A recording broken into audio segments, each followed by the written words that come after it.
Dr. Ackerman here, and I hope you're all doing well. I wanted to send something your way just because you've all been on my mind, and this is an unprecedented time. This is a time that we in a million years never thought that we would be seeing. And a lot of you, myself included, are probably feeling a bit confused right now, frustrated, just maybe a little depressed. You haven't been able to go to the gym, you haven't been able to go to the store, you have to wear a mask everywhere you go, you can't see your friends, you can't see your family. It's a really a trying time. It's really a time that's going to define who we are as individuals, but also who we are as a community, as a society. And how we come out of this is going to be a direct reflection on the mindset that we had during this time.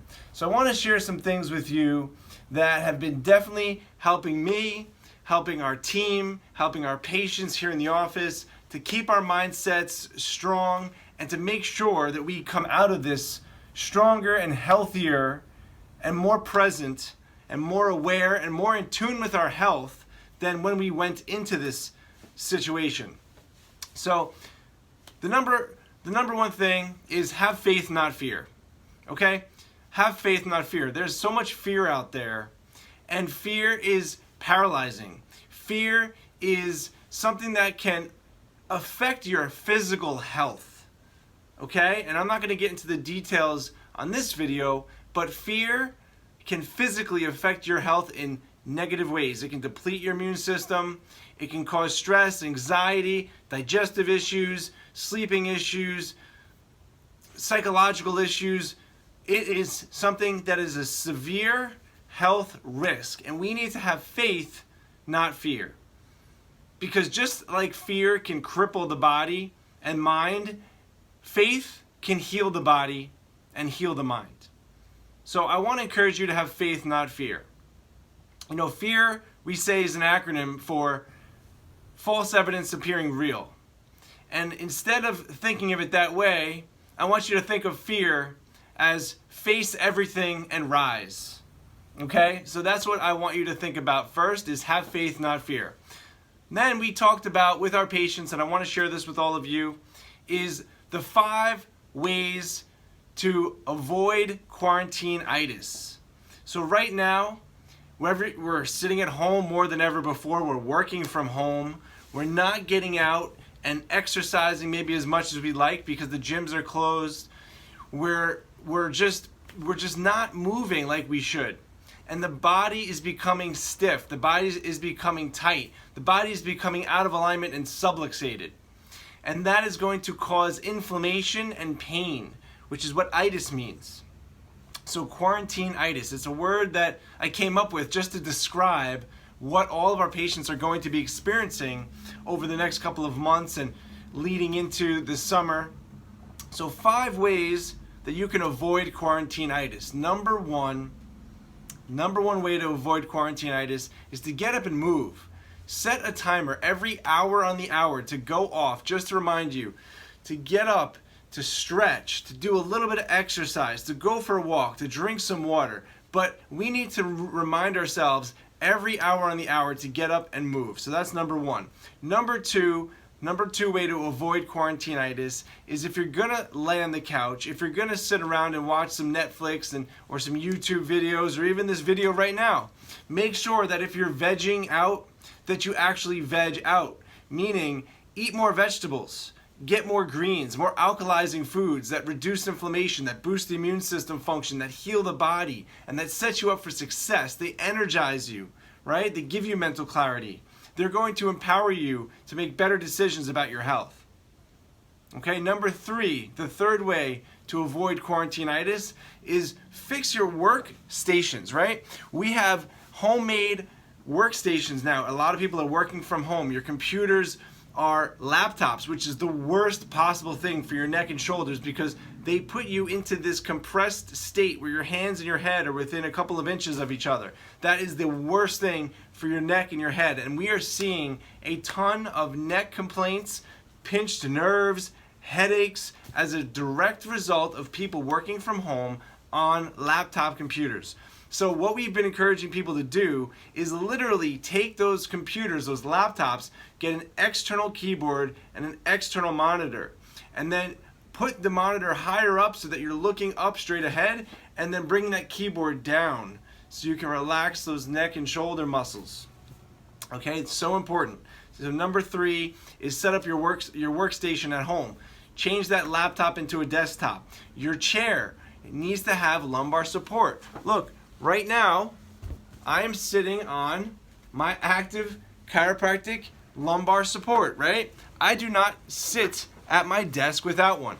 It is so important to support the lumbar spine, to support the curves of the spine, and to keep your spine in alignment to prevent misalignment or subluxation, which leads to quarantinitis, right? So number 3 is set up your workstation, set up your laptop, and set up your chair to support you and keep you in alignment. Number 4, the number 4 way to avoid quarantinitis is to keep a routine, right? Just because you're at home, just because you're not working, doesn't mean that you shouldn't keep a normal schedule. Go to sleep at the same time. Wake up at the same time. Have breakfast, lunch, and dinner at the same time. Set your workouts at the same time, right? That's your daily schedule. Then your weekly schedule. You should have a weekly schedule. You should be going food shopping at the same times. If you're comfortable to venture out and get to the chiropractor, then make sure that you have set chiropractic appointments, because your body needs a reset. It needs to be given proper nutrients, it needs to be given proper movement, it needs proper alignment, it needs proper mental health. All these things need to be given on a regular basis. So set your schedule. Okay? So, and then the number 5 way to avoid quarantinitis is to get your spine checked for subluxation, because you're sitting more than ever before. We know that there's 3 things that cause subluxations: physical stress, mental stress, and chemical stress.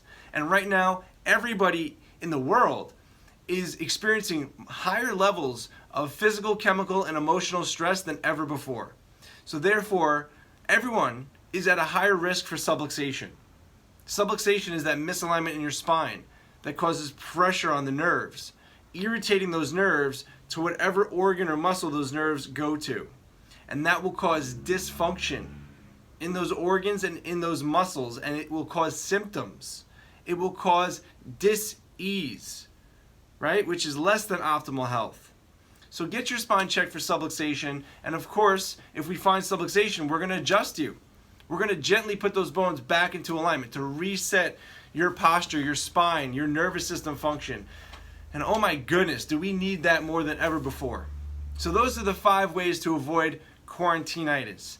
Now, what we want for our patients, especially the people who are looking to lead a healthier, more active lifestyle, right? Not people who are just looking to be average.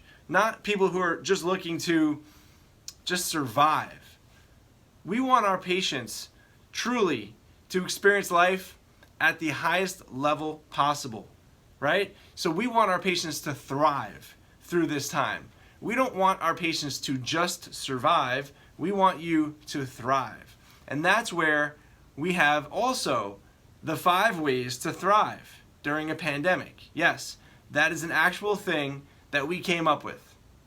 So number 1 is social media distancing, right? You obviously have heard of social distancing, keeping 6 feet away from each other.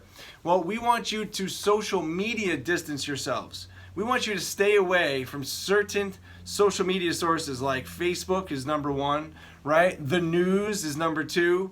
Even some of the YouTube channels, they've been getting censored, which tells us that there's something not right out there with the media and the message that they're trying to portray. So social media distance yourself from other people and certain sources of fearful information. Okay, speaking of fear, the number 2 way to thrive in a pandemic is to have faith, not fear. And we talked about that in the beginning, what that means to have faith, not fear. Have faith, not fear.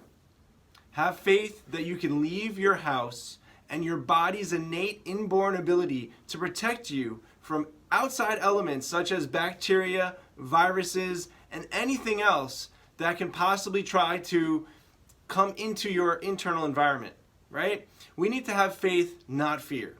We need to have faith in humanity, in the fact that we're all going to come together to overcome this virus, and the fact that we need to have faith in survival of the human race. For somehow, some reason, we've survived over 100,000 years as Homo sapiens, and we've overcome billions of different viruses during that period of time. So I have absolute faith and certainty that we are going to overcome this virus and this present time. You need to have faith, not fear. Okay? So that is number 2 reason or way on how to thrive during this time of a pandemic. Number 3 is know the facts. Okay? Go to the CDC website. Look at the amount of hundreds of thousands of cases that have been recorded. And then look at how many fatalities, yes, but look at who has been affected by this. Every single case has been in a elderly person who is either immunocompromised or who has other health risk factors, whether it's high blood pressure, whether it's cancer, whether it's heart disease, whether they're a smoker, right?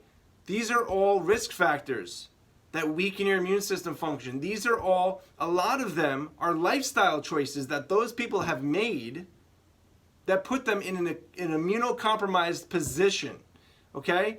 Anyone who has high blood pressure can change that situation through their diet and exercise. Anyone who has high cholesterol can do the same.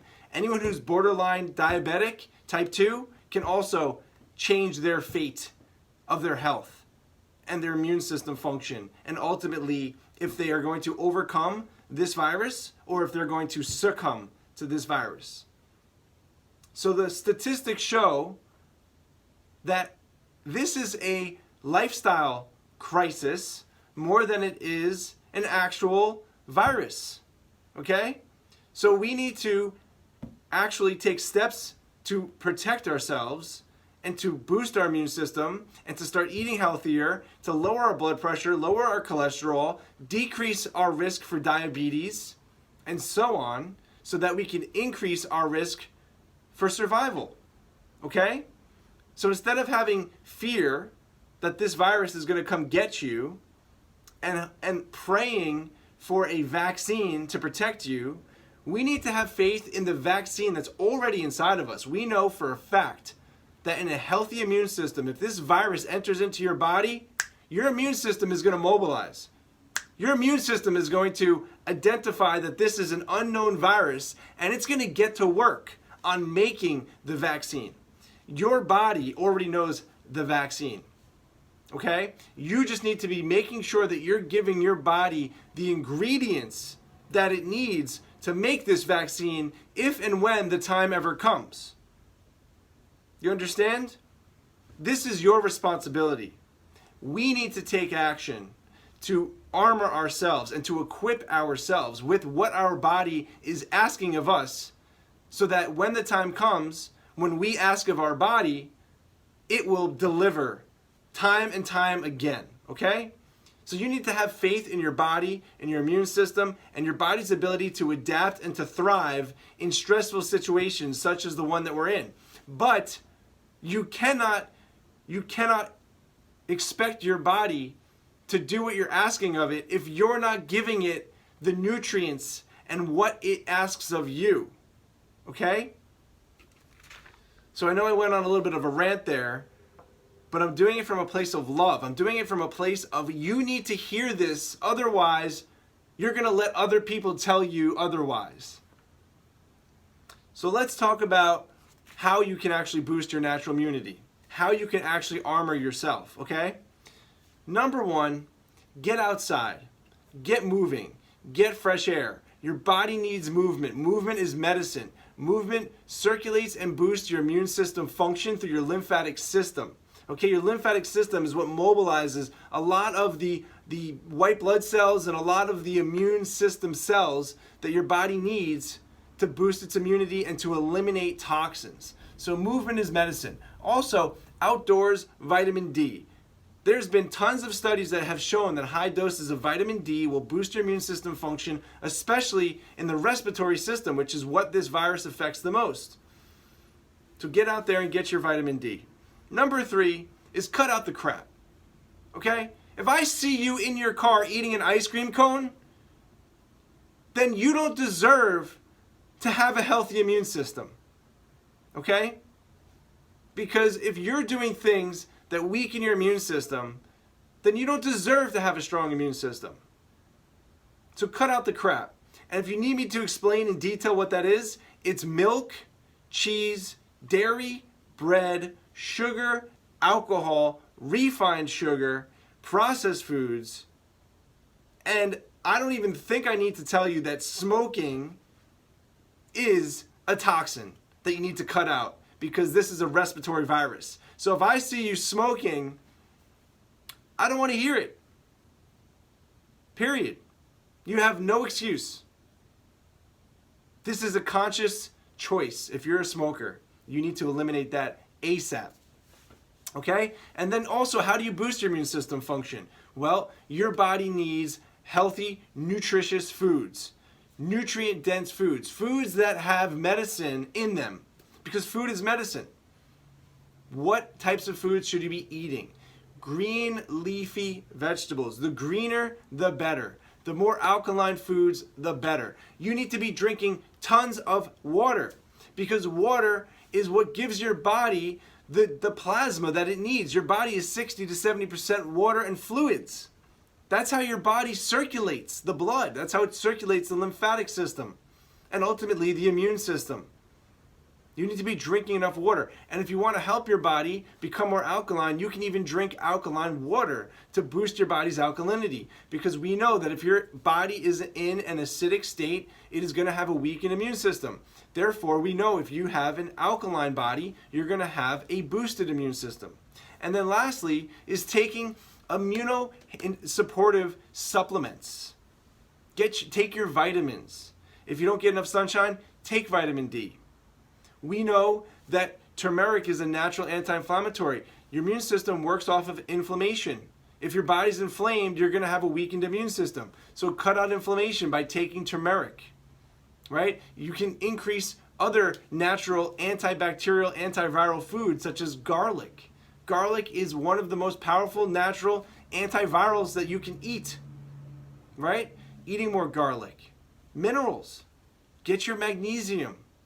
Take Himalayan salt because it's got all the different minerals that you need in this salt. And it doesn't raise your blood pressure.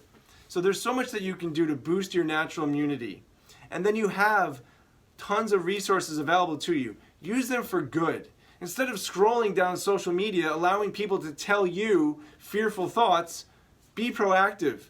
Get on the social media or get on Google and start looking for natural immune boosting recipes, natural immune boosting smoothies, natural immune boosting vitamins and minerals, okay? But think about boosting your own natural immunity. And of course, going to bed on time, getting enough sleep. Sleep is one of the most important, most powerful ways that your body heals itself. That's when your immune system does its work best. So getting enough sleep. Stress, eliminating stress. Because stress is something that definitely depletes your immune system, period. If you're stressed all the time, your immune system is going to be depleted. Therefore, you want to do things like take a little breather every once in a while. Listen to calming music every once in a while. Meditate, right? Those are things that are going to help calm your nervous system. Getting adjusted. Going for massage when the time is available. Right? These are things that help calm the nervous system and reduce stress. And then also, we want to talk about your best practices. Because now is the time more than ever before, we shouldn't have an excuse that you can't practice your best practices. So we tell all of our patients to live the active dream. We inspire them, we encourage them to live the active dream.